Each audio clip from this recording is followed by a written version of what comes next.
নমস্কার বন্ধুরা, welcome to স্নেহাস kitchen. আজ আমি আপনাদের তৈরি করে দেখাবো আমার স্টাইলের ভেজ চিজি কচুরি রেসিপি। তা চলুন দেখা যাক। এর জন্য আমি প্রথমেই নিয়েছি গাজর, বিনস, টমেটো, ক্যাপসিকাম, কাঁচা লঙ্কা। এগুলো একদম ছোট ছোট, যতটা ছোট টুকরো করা যায় সেভাবেই টুকরো করে নিয়েছি। এবার কড়াইতে একটুখানি তেল দিয়েছি, সাদা তেল দিয়েছি 2 চামচ, ছোটো চামচে 2 চামচ সাদা তেল দিয়েছি। এখন এর মধ্যে গাজর আর বিনসটা একটু ভেজে নেব। তা গাজর আর বিনসটা একটু ভেজে নিয়েছি 2 মিনিট মতো। এবার তার মধ্যে টমেটো আর ক্যাপসিকামটা দিয়ে দিয়েছি। আর একটা পেঁয়াজ কেটেছিলাম, যতটা ছোট করে এগুলো কাটা যায় আপনারা ততটাই ছোট করে কাটবেন, আমি তাই কেটে নিয়েছি। এবার পেঁয়াজটাও দিয়েছি আর পরিমাণ মতো নুন দিয়ে দিলাম, আর একটু চিনি দিয়ে দেব। আপনারা চাইলে দিতে পারেন, নাও দিতে পারেন। আর 1 চামচ কাশ্মীরি শুকনো লঙ্কা গুঁড়ো দিলাম যাতে একটু কালার হয়। তা আর এর জন্য নিয়েছি 1 কাপ ময়দা নিলাম, আর এর মধ্যে পরিমাণ মতো একটু নুন দিয়ে দেব, একটু চিনি দিয়ে দেব, আর একটু ময়াম দিয়ে দেব। হাতে মেপে 2 হাত মতো ময়াম দেব। যতটা আসলে ময়াম দেওয়া যাবে এটা ততটা খাস্তা হবে, মানে একদম সফট হবে। তা ময়াম দিয়ে এইভাবে ময়দাটাকে আমি মেখে নেব, কিন্তু প্রথমেই জল দেব না। জল ছাড়া এটাকে যতক্ষণ মাখা যায় ময়দাটার সঙ্গে ময়াম সমেত চিনি নুন যা দিয়েছি, তাহলে ময়দাটা সফট হয়। যতটা পারা যাবে মেখে নিতে হবে।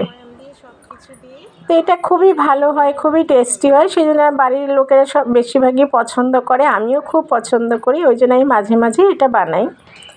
তা দেখুন ময়দাটা দিয়ে একটা ডো বানিয়ে নিয়েছি। এবার ডোটা থেকে মাঝারি সাইজেরই যে কটা বল হয় সে কটা বল বানিয়ে নেব।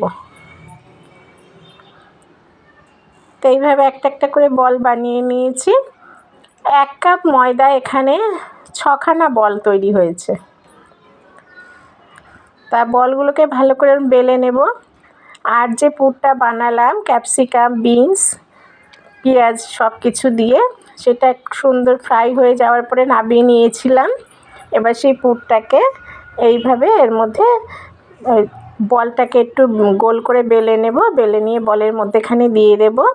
আর যে চিজ কিউব নিয়েছিলাম সেই চিজ কিউবটাকে ছোট ছোট টুকরো করে এই মশলাটার উপরে, পুরটার উপরে দিয়ে দেব। তা আপনারা একবার বানিয়ে দেখতে পারেন বন্ধুরা, এটা খুব টেস্টি হয়। আমার ভালো লেগেছে বলেই আপনাদের সঙ্গে শেয়ার করলাম। আপনারা যদি মনে করেন সন্ধ্যাবেলা স্ন্যাক্স কি রাতের খাবারের সঙ্গে এটাকে বানাতে পারেন, খুব ভালো লাগবে আপনাদের। যে কোনো কিছুর সঙ্গে বলুন, এমনি শুধু বলুন, এটা খেতে ভীষণ ভালো লাগবে।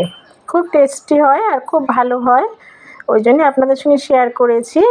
তা আপনারা অনেক ধরনেরই কচুরি বানিয়েছেন, আমার মতে এইরকম ভেজ কচুরি একবার বানিয়ে দেখতে পারেন, খুব ভালো লাগবে আপনাদের। তা তেলটা গরম হয়ে গেছে, এমন পরিমাণ তেল নিতে হবে যাতে এই কচুরিগুলো ডুবো তেলে ভাজা যায়। তবে দিয়েই রাখতে হবে না, সমানে এটা দেওয়ার পরেই নাড়তে হবে, নেড়ে নেড়ে এদিক ওদিক ঘুরিয়ে ঘুরিয়ে ভেজে নিতে হবে। তা দেখুন আমি কচুরিগুলোকে সব ভেজে নিয়েছি, আর এটা ভীষণ মচমচে, খুব সফট হয়। আপনারা যদি পারেন একবার বানিয়ে দেখতে পারেন, দেখুন একবার, খুব ভালো লাগবে। তা বন্ধুরা আমার তৈরি এই ভেজ চিজ কচুরিগুলো তৈরি, তো কেমন লাগলো তা আপনারা আমাকে লাইক, শেয়ার ও কমেন্ট করে জানাবেন।